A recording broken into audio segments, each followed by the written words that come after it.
Hello दोस्तों। आज हम पढ़ेंगे मॉडल ऑफ फैमिली थेरेपी। सबसे पहला मॉडल है एल्ड्रियन फैमिली थेरेपी। ये जो थ्योरी है अल्फ्रेड एडलर ने दी है। इसमें क्या है कि इस थेरेपी को हम इंडिविजुअल साइकोलॉजी भी बोलते हैं, मतलब कि व्यक्तिगत मनोविज्ञान भी बोला जाता है। एक व्यक्ति को एज ए होल, मतलब कि समग्र रूप से देखा गया है। इसमें क्या है कि आइडिया दिए गए हैं जो फीलिंग ऑफ इन्फीरियरिटी है, मतलब अपने आप को कम आंकने की जो स्थिति है। उस केस में क्या रहता है कि इसमें एक महत्वपूर्ण प्रयास दिया गया है कि हम एक काल्पनिक लक्ष्य बनाएं, जिससे क्या है कि जो हमारी इन्फीरियरिटी वाली फीलिंग है वो डिक्रीज हो सके। इसमें आगे है कि birth order and mistaken goal are explored by the examining mistaken motivation. Birth का ऑर्डर है जो मतलब कि जन्म का जो स्थान है, जैसे कि पहला बच्चा है या दूसरा है या तीसरा, इस तरीके से। और mistaken goal are explored. Mistaken goal होते हैं जो बच्चे के व्यक्ति और जो अडल्ट होते हैं, मतलब कि व्यक्ति जो बच्चे हैं और जो बड़े व्यक्ति हैं उनके जो फैमिली कंसल्टेशन है, फैमिली का जो व्यवहार चल रहा है, उसके आधार पे हम एग्जामिन करते हैं इस थेरेपी में कि जो बच्चे अच्छे से मोटिवेट नहीं होते। मोटिवेट मतलब कि उनको प्रोत्साहना अच्छी मिली है या नहीं मिली है, वो हम फैमिली का जो स्ट्रक्चर है और फैमिली की जो स्ट्रक्चर और उसके जो प्रोसेस है उसके अकॉर्डिंग हम एग्जामिन करेंगे, जानेंगे। टेक्निक कौन कौन सी यूज़ की है इसमें? साइको एनालिसिस जो सिग्मंड फ्रॉइड ने दी थी। टिपिकल डे है। टिपिकल डे एक ऐसी थेरेपी है जिसमें कि एक पर्सन को पूरा एक्सप्लेन किया जाता है, मतलब कि एक ऐसी सिचुएशन दी जाती है जिसमें जो उसकी जो बुरा टाइम है वो एक ही दिन में वो जिए और फिर उसको फीलिंग दिलवाए कि वो अच्छा नया जीने वाला है। नेक्स्ट आता है इसमें रीओरिएंटिंग में है कि जो भी काम है उसको हम नए सिरे से लेके आए। रीएजुकेट करना। रीएजुकेट में रहता है कि व्यक्ति को समझाया जाता है कि कौन सा तरीका उसके लिए अच्छा रहेगा व्यवहार करने का, बात करने का और अपने फैमिली में एक दूसरे के साथ रहने का। नेक्स्ट आता है हमारा यहाँ पे अटैचमेंट थ्योरी। अटैचमेंट थ्योरी है जो इसके थ्योरिस्ट हैं जॉन बॉल्बी, मैरियन स्टोवर्थ। इसमें क्या है कि individual are shaped by their experience. इस थेरेपी के अकॉर्डिंग कहा गया है कि व्यक्ति है जो उसकी जो शेप है, उसका जो आधार है वो उसके एक्सपीरियंस, जो केयर गिवर होता है, जो जिसने उसकी रख रखाव किया है बचपन से लेके और फर्स्ट 3 साल तक, जो स्टार्टिंग के 3 साल होते हैं जन्म से लेके पहले 3 साल तक, उसमें जिसने उसको केयर दी है उसके साथ उसका एक्सपीरियंस कैसा रहा, उसका व्यवहार कैसा रहा, उसने क्या सीखा उनसे, तो उसके आधार पे होता है। और इस जो ये जो है मेथड, इसको हम एक आधार के रूप में यूज़ करते हैं ऑब्जेक्ट रिलेशन थ्योरी के आधार के रूप में, क्योंकि इसमें है कि ऑब्जेक्ट दिया है, जो पेरेंट्स जो केयर गिवर है वो ऑब्जेक्ट माना जाएगा और रिलेशन और जो बच्चे के साथ वो रह रहे हैं उनका व्यवहार कैसा है वो इसमें देखेंगे। द स्ट्रेंजर सिचुएशन एक्सपेरिमेंट किया गया। इसमें है कि स्ट्रेंजर सिचुएशन, एक ऐसी सिचुएशन क्रिएट की गई जिसमें बच्चे को एक अलग रूम में रखा गया, अपना जो उसका केयर गिवर था, जैसे उसकी मम्मी है, उसके पापा या कोई और रखा गया है, तो उससे जिससे बच्चा क्लोज है उससे थोड़ी टाइम के लिए उसको दूर रखा गया अकेले रूम में। और उसके बाद उस रूम में रखने के बाद उसका बिहेवियर, उसका पैटर्न क्या है, मतलब कि किस तरीके का बिहेवियर है बच्चे का अपने पेरेंट्स के साथ, मदर के साथ, फादर के साथ या फैमिली वालों के साथ, तो वो इस बेस पे असेस किया गया है। टेक्निक कौन कौन सी यूज़ की गई है? साइको एनालिसिस और प्ले थेरेपी, ये दो टाइप की टेक्निक इसमें यूज़ की गई है। उसके बाद आता है बोवेन फैमिली थेरेपी। इसमें जो थेरेपी जो दी गई है, Murray Bowen, Betty Carter, Thomas Fogarty, Monica McGoldrick, Edwin Friedman, Daniel Papero. इस समरी को हम इंटरजनरेशनल थेरेपी भी, फैमिली थेरेपी भी बोलते हैं। इंटरजनरेशनल मतलब एक जनरेशन से दूसरी, जैसे 7 पीढ़ियाँ जो मैंने पहले थेरेपी में बताया था, थेरेपी पूरी पढ़ी थी फैमिली थेरेपी, उसमें भी बताया था मैंने। इंटरजनरेशनल में होता है कि एक दूसरे के साथ जो हमारी पीढ़ियाँ हैं वो कैसे जुड़ी हुई हैं उसके बारे में।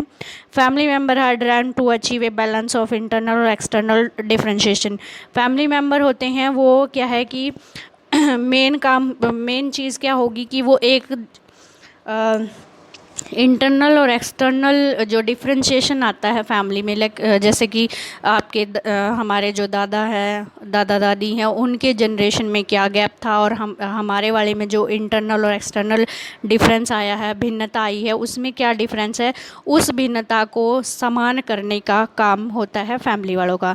उसकी वजह से क्या रहता है कि एंजाइटी भी हो सकती है, ट्रैंगुलेशन भी हो सकता है और इमोशनल कट ऑफ भी हो सकता है, मतलब एक दूसरे से बात ना करें, किसी से कोई बात शेयर ना करें, ये सब चीज़ें भी हो सकती है।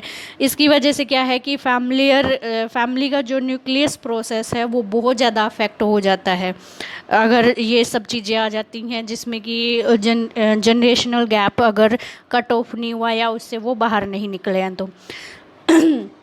उसके बाद सिबलिंग पोजीशन भी अफेक्ट करती है और मल्टी जनरेशनल ट्रांसमिशन पैटर्न, जो मल्टी जनरेशनल एक जनरेशन से दूसरी जनरेशन इस तरीके से जो चलता आ रहा है, उसकी वजह से अनडिफ्रेंशिएटेड फैमिली ईगो मास होना शुरू हो जाता है। अनडिफ्रेंशिएटेड मतलब जिसको हम अलग ही नहीं कर सकते, उसकी वजह से बहुत ज़्यादा प्रॉब्लम आनी शुरू हो जाती है फैमिली में। टेक्निक क्या क्या यूज़ की हैं इसमें? डिट्रैंगुलाइजेशन इसमें है कि डायरेक्ट बात करने के लिए बोला गया है, डायरेक्ट बात करने के लिए बोला जाता है, मतलब कि जिसके साथ जो तीसरा पर्सन आया उसको बीच में से हटा दिया जाता है और एक दूसरे की बातचीत करवाई जाती है उसमें। उसके बाद है हमारा यहाँ पे non anxious process. Non anxious process में प्रेजेंस में क्या रहता है कि इसमें जो थेरेपिस्ट होता है, नॉन एंक्सियस प्रोसेस में जो थेरेपिस्ट रहेगा वो बहुत ज़्यादा काम होगा, मतलब कि शांत रहेगा और जो मरीज है, जो व्यक्ति हमारे पास आया है थेरेपी लेने के लिए, उसको सिखाया जाता है कि जब बहुत ज़्यादा उसको रिलैक्स फील करवाया जाता है, जिससे क्या रहेगा कि उसका जो गुस्सा है, उसकी जो बेचैनी है वो धीरे धीरे कम हो जाए। ये होता है हमारा नॉन एंक्सियस प्रेजेंस। उसके बाद जीनोग्राम कोचिंग। जीनोग्राम कोचिंग में है कि इसमें कोचिंग में क्या रहता है कि पर्सन को, मतलब कि जो फैमिली स्ट्रक्चर होता है उसके बारे में सिखाया जाता है। जीनोग्राम कोचिंग में 4 स्टेप दिए गए हैं। सबसे पहला स्टेप आता है हमारा गैदरिंग इन्फॉर्मेशन। गैदरिंग इन्फॉर्मेशन में होता है कि सबसे पहले फैमिली के बारे में, उसमें कौन कौन इंक्लूड है, उनका लाइफस्टाइल कैसा है, उन सब के बारे में इंफॉर्मेशन ली जाती है। सेकंड स्टेप आता है क्रिएट ए जीनोग्राम। इसमें एक फैमिली ट्री बनाया जाता है जिसमें सभी मेंबर इंक्लूड होते हैं। थर्ड स्टेप आता है सिग्निफिकेंट इवेंट। सिग्निफिकेंट इवेंट में होता है कि फैमिली, जैसे फैमिली मेम्बर का ऑक्यूपेशन क्या है, अगर कोई सेपरेट हुआ है तो उसके बारे में लिखना, डेथ है या स्ट्रोक ऑफ फैट है या कोई अचीवमेंट हुई है, वो सब चीज़ें इसमें इंक्लूड होंगी। फोर्थ स्टेप आता है हमारा इवैल्यूएशन का। सिस्टमेटिक इवैल्यूएशन मतलब स्टार्टिंग से लेके फर्स्ट स्टेप से लेके लास्ट तक पूरे अच्छे तरीके से उसको चेक करना कि इसमें कोई कमी तो नहीं रही है। ये होता है हमारा जीनोग्राम कोचिंग के बारे में। उसके बाद आता है हमारा नेक्स्ट मॉडल आता है cognitive behaviour model, cognitive behaviour therapy. Cognitive behaviour therapy John goatman और एल्बर्ट एल्स और एल्बर्ट बंडूरा ने दी है। समरी में बताया गया है कि इसकी जो प्रॉब्लम होती है मेन, वो ऑपरेंट कंडीशनिंग की वजह से होती है, क्योंकि क्या होता है कि उसकी वजह से जो नेगेटिव बिहेवियर रीइंफोर्स होता है, मतलब कि कोई चीज़ हम अचीव नहीं कर पाते तो उसकी वजह से हमें नकारात्मक सोच, हमारा नकारात्मक बिहेवियर होना शुरू हो जाता है, जिसकी वजह से फैमिली का इंटरपर्सनल और सोशल एक्सचेंज में प्रॉब्लम आती है और उसके जो डिज़ायर बिहेवियर होगा उसके बजाय वो चेंज होना स्टार्ट हो जाता है और promote intensive toward unwanted behaviour. और उसकी वजह से क्या रहता है कि वो ऐसी चीज़ें आनी शुरू हो जाती हैं जिससे जो अनचाहा व्यवहार होना शुरू हो जाएगा, मतलब जो फैमिली में होना चाहिए व्यवहार वो नहीं होगा, उसके बजाय गलत होना शुरू हो जाता है। ये मेन है कि जो ऑपरेंट कंडीशनिंग आपने पढ़ी होगी एल्बर्ट बंडूरा की, उसमें दिया जाता है कि कोई चीज़ अचीव करने के लिए अलग अलग स्टेप्स होते हैं, उस स्टेप में अगर पूरा नहीं हो पाता तो उसकी वजह से ये प्रॉब्लम आती है। उसके बाद है this can lead to irrational belief. Irrational belief भी हो सकता है, मतलब कि गलत धारणा बनने शुरू हो जाती है और फॉल्टी फैमिली स्कीमा होना शुरू हो जाता है। ये फैमिली स्कीमा एक स्किज़ोफ्रेनिया फैमिली का जो एग्जाम्पल दिया था आपको पीछे, उसमें है कि जिसमें कि मतलब कि क्या रहेगा कि उस कंडीशन में होता है कि पर्सन एक दूसरे के साथ एडजस्ट नहीं हो पाता। टेक्निक यूज़ की गई है therapeutic contract model. Therapeutic contract model में है कि इसमें जो 2 पार्टी हैं, फैमिली या जो पर्सन जिसको प्रॉब्लम हुई है वो और एक जो काउंसलर होता है वो दोनों मिलके कॉन्ट्रैक्ट करते हैं। उसमें उनकी रोल, रिस्पॉन्सिबिलिटी, परसेप्शन, रिस्पॉन्सिबिलिटीज़ जो भी है वो सारी एक दूसरे के साथ मिलके होती हैं कि उसका ये रोल रहेगा, उसका ये रोल रहेगा। कॉन्ट्रैक्ट मतलब 1 साल तक उनको एक साइन किया जाता है और उसके बेस पे चेक किया जाएगा कि उनको जो रोल रिस्पॉन्सिबिलिटी दी गई है उसमें ठीक हुआ है या नहीं हुआ है। उसके बाद आता है सिस्टमेटिक डिसेंसिटाइजेशन। ये मैंने आपको बिहेवियर थेरेपी में बताया था। सिस्टमेटिक डिसेंसिटाइजेशन में 3 स्टेप होते हैं, तीनों स्टेप बाय स्टेप फॉलो किए जाते हैं जिससे पर्सन का बिहेवियर चेंज होता है। उसके बाद आता है शेपिंग। शेपिंग में रहता है, ये भी सिस्टमेटिक डिसेंसिटाइजेशन टाइप ही है। शेपिंग में क्या रहेगा कि उसका बिहेवियर चेंज करने के लिए उसको मतलब कोई सिचुएशन या कोई ड्रामा में फॉलो करवाया जाता है। उसके बाद आता है चार्टिंग। चार्टिंग में भी ऐसा ही होता है, स्टार्टिंग से लेके एंड तक उसका फॉलोअप। जैसे कि हॉस्पिटल में हम जाते हैं तो वहाँ पे हमें एक स्टार्टिंग में हमारा डायग्नोज बनाया जाता है, उसके बाद हमारी जो मेडिसिन लिखी जाती है और जब फाइल बन जाती है तो उसमें अलग अलग पेज लगे होते हैं। तो इस तरीके से पूरा प्रोसेस हमारी डिजीज़ का, हमारी बीमारी का बनाया जाता है। वैसे इसमें होता है कि शुरू से लेके जो प्रॉब्लम आ रही है धीरे धीरे उसमें क्या क्या चेंज हुआ है वो सब लिखा जाएगा। उसके बाद आता है examining irrational belief. Irrational belief जो हमारी गलत धारणा बनी थी उसको भी चेक किया जाता है कि किस तरीके से हुई है और क्यों हुई है और उसका कैसे ट्रीटमेंट करेंगे। उसके बाद है हमारा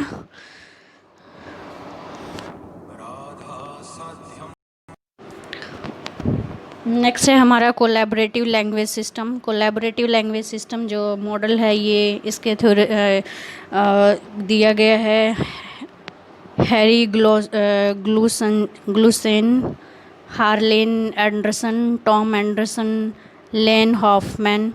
और इसकी जो समरी है इसमें बताया गया है कि जो individual form meaning about their experience with an context of social relation on personal and organization level. मतलब कि जो व्यक्ति है वो अपनी लाइफ जो मीनिंग है उसका एक्सपीरियंस जो लेता है वो सोशल रिलेशनशिप, उसका जो पर्सनल व्यक्तिगत और जो ऑर्गेनाइजेशन लेवल होता है एक संगठन के रूप में उसका मीनिंग होता है। वहाँ पे जो उसका एक्सपीरियंस होगा उसके बेस पे ही वो अपनी लाइफ को फील करता है। और कोलैबोरेटिव थेरेपिस्ट है जो वो फैमिली की हेल्प करेगा रिकॉग्नाइज और डिजोल्व देयर प्रोसीड प्रॉब्लम। जो कोलैबोरेटिव थेरेपिस्ट है वो हेल्प करता है फैमिली को कि वो अपना जो मतलब फैमिली में जो प्रॉब्लम आ रही है उसको दोबारा से बनाए और जो भी परसीव्ड प्रॉब्लम है जो उनको प्रॉब्लम आई है उसको ठीक करने की कोशिश करेगा। कंटिन्यू में है कि through the transparent dialogue about inner thought are not knowing tense intended to elect new meaning through the conversation. मतलब कि इसमें है कि ट्रांसपेरेंट डायलॉग देना। ट्रांसपेरेंट मतलब कि बिल्कुल पारदर्शिता दिखाना जिसमें क्या रहेगा कि इनर थॉट विद ए, जिसमें नॉट नोइंग मतलब नहीं जानते, तो उससे क्या रहेगा कि इलेक्ट न्यू मीनिंग आ जाता है विद कन्वर्सेशन। बातचीत में एक नया तरीका आ जाएगा, नए तरीके से वो बात करने लगेंगे। कोलैबोरेटिव थेरेपी है जो वो हेल्प करती है avoid to a particular theoretical perspective in favour of client centred philosophical process. इसमें क्या रहेगा कि जो क्लाइंट सेंटर्ड मतलब जो व्यक्ति हमारे पास आया है वो केंद्र उस पे के आधारित होती है हमारी पूरी अप्रोच, जिसमें कि अवॉइड किया जाता है कोई भी पर्टिकुलर थ्योरेटिकल पर्सपेक्टिव नहीं होगा। मतलब कि हम एक चीज़ पे आधारित नहीं रहेंगे। ये नहीं है कि हम थेरेपी में ये चीज़ जैसे कि साइको एनालिसिस ही करने वाले हैं, उसके बजाय हम क्या है कि जो व्यक्ति हमारे पास है उसके आधार पे हम देखेंगे कि कौन सा तरीका हमारे लिए बेस्ट रहेगा। टेक्निक है इसमें डायलॉजिकल कन्वर्सेशन है। इसमें क्या रहेगा कि बातचीत का जो तरीका है वो अच्छा होना चाहिए, नॉट नोइंग ना जानना उस तरीके से कि जिससे हम ऐसा फील करवाएं कि हम आपको नहीं जानते, इस तरीके से बात करेंगे। धीरे धीरे जैसे फैमिली में है किसी से लड़ाई हो गई है तो उससे क्या है कि इस तरीके से बात करना शुरू कर दें जिससे हम एक जैसे अनजान मिले हैं, अनजान में धीरे धीरे बात होने लगेगी, फिर वो फ्रेंड बनेंगे, फ्रेंड से फिर उनका जो और क्लोज जाएंगे, इस तरीके से रहेगा। क्यूरोसिटी जिज्ञासा बढ़ाने की कोशिश करेंगे। बीइंग पब्लिक सोशल होना है, मतलब कि पब्लिक में पब्लिक की तरीके से रहेंगे। रिफ्लेक्टिंग टीम और जो रिफ्लेक्टिंग टीम मतलब कि उसका प्रतिबिंब शो करेंगे एक टीम का कि पूरी फैमिली एक टीम की तरीके से होगी और उसको दिखाएंगे कि उनका क्या रोल हो रहा है फैमिली का। उसके बाद आता है हमारा कम्युनिकेशन प्रोसेस। ये जो थ्योरी है ये दी गई है वर्जीनिया स्टेयर ने, जॉन बैनमैन ने, जैन गर्बर और मेरिया गॉर्मियो। ये इसकी जो समरी है इसमें दिया गया है कि all people are born into a primary survival trade between themselves and their parents. हर एक व्यक्ति जब पैदा होता है तो वो उनका प्राथमिकता होती है वो खुद के और उसके फैमिली के बारे में होती है, जो कि adopt survival stance of protect their self worth. मतलब कि वो अपने आप को बचाने की कोशिश करते हैं, अपनी जो अपनी जो क्या है कि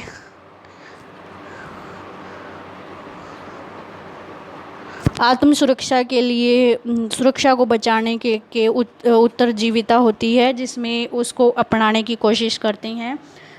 जैसे कि जो जो थ्रेट कम्युनिकेटेड है बाय वर्ड और बिहेवियर और फैमिली मेम्बर है उससे बचाने की कोशिश करते हैं। एक्सपेरिमेंटल थेरेपिस्ट है जो कि वो इंटरेस्टेड है में अलर्टिंग द कोवर्ट और ओवर्ट मैसेजेस। कोवर्ट होता है, ओवर्ट मैसेज है जो कि हम डायरेक्ट नहीं बोल पाते, और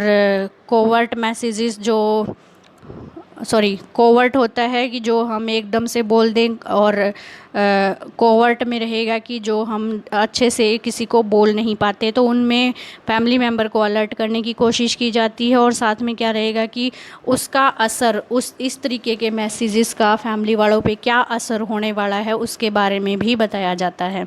उसके बाद यहाँ पे है कंटिन्यूशन में माइंड और feeling are order to promote congruence and to validate each person and self worth. इसमें क्या है कि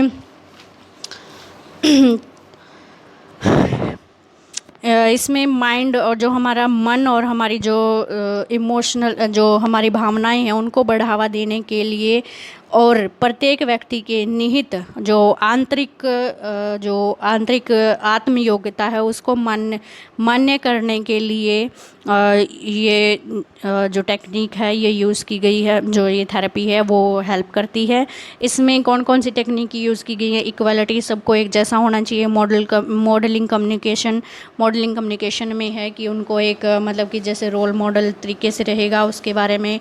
फैमिली लाइफ क्रोनोलॉजी में है कि मतलब कि जो सबसे पहले बड़ों का नंबर आएगा, फिर धीरे धीरे उससे छोटे इस तरीके से फैमिली स्कैपुलेटिंग होगा। मेटाफोर्स मेथड यूज़ किया जाएगा, जिसमें बहुत सारे मेथड हम यूज़ करते हैं। फैमिली रिकंस्ट्रक्शन, फैमिली का जो स्ट्रक्चर है वो दोबारा से बनाने की कोशिश की जाती है इस तरीके से।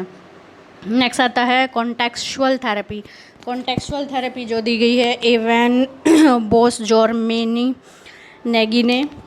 इसमें क्या रहता है कि इसमें जो समरी दी गई है उसके according family are built upon an unconscious network of implicit loyalty between parent and children that are damage when these.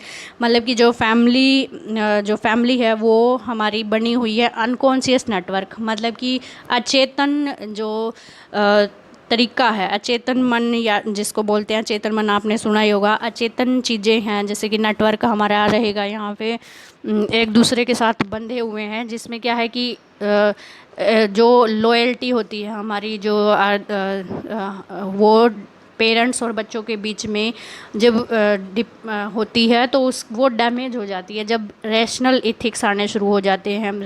Rational ethics of fairness है, ट्रस्ट है, मैच्योरिटी एंड मेरिट आर ब्रेच्ड। जब ये कम हो जाते हैं या इनमें कोई ना कोई गड़बड़ आनी शुरू हो जाती है तो जो लॉयल्टी है पेरेंट्स और बच्चे के बीच में वो कम होने शुरू हो जाती है। ये दिया गया है हमारी कॉन्टेक्सचुअल थेरेपी के अकॉर्डिंग कि उसमें टेक्निक यूज की गई है रीबैलेंसिंग। फैमिली को रीबैलेंस करेंगे। फैमिली नेगोशिएशन, मतलब कि अगर किसी को कोई प्रॉब्लम है तो नेगोशिएशन में होता है कि कोई कमी रह जाती है तो उसको पूरा करने के लिए हम बोल लें, एक दूसरे से बातचीत करके वो जो रूल बने हुए हैं उसको कम ज़्यादा किया जाता है। वैलिडेशन, फाइनल डिबेट और रीपेमेंट, इस तरीके के मेथड यूज़ किए गए हैं। उसके बाद आता है हमारा इमोशनल फोकस्ड थेरेपी। इस थेरेपी के जो जिसने मतलब ये जो थेरेपी है, थ्योरिस्ट हैं इसके शू जॉनसन, ली गेनब्रिग। इसमें क्या रहता है, couple and family are develop rigid pattern of interaction based upon powerful emotional engagement and trust. इसमें जो समरी दी गई है उसके अकॉर्डिंग की जो कपल और जो फैमिली होती हैं, जैसे कि हस्बैंड वाइफ है या पूरी फैमिली है, वो एक रिजिड पैटर्न में तब बन सकते हैं जब उनका जो इंटरेक्शन है, एक दूसरे से बातचीत करने का तरीका है, वो बहुत ज़्यादा पावरफुल हो, मतलब कि इमोशनली भावनात्मक रूप से अच्छे से जुड़ा हो और वहाँ पे ट्रस्ट हो, मतलब कि उन पे अगर बहुत ज़्यादा अच्छे से ट्रस्ट होगा तो उस केस में ही वो अच्छे से जुड़ सकते हैं, बहुत ज़्यादा किसी के दबाव में आने से भी नहीं टूटेगा उनका रिश्ता। Treatment aim to enhance empathic capability of family member by exploring deep seated habit and modifying emotional cause.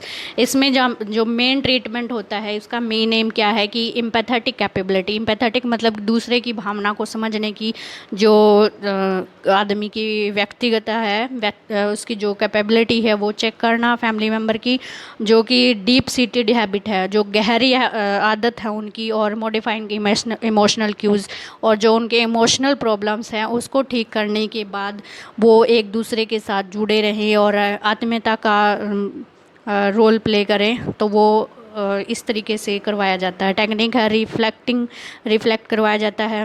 Reflecting मतलब कि एक ने जो काम किया है उसको दोबारा उसका असर दूसरे पे क्या हुआ वो दिखाया जाएगा। वैलिडेशन होगा, हाइटनिंग है, रीफ्रेम करवाते हैं, रीस्ट्रक्चरिंग मेथड यूज़ किया गया है। उसके बाद आता है हमारा एक्सपेरिमेंटल फैमिली थेरेपी।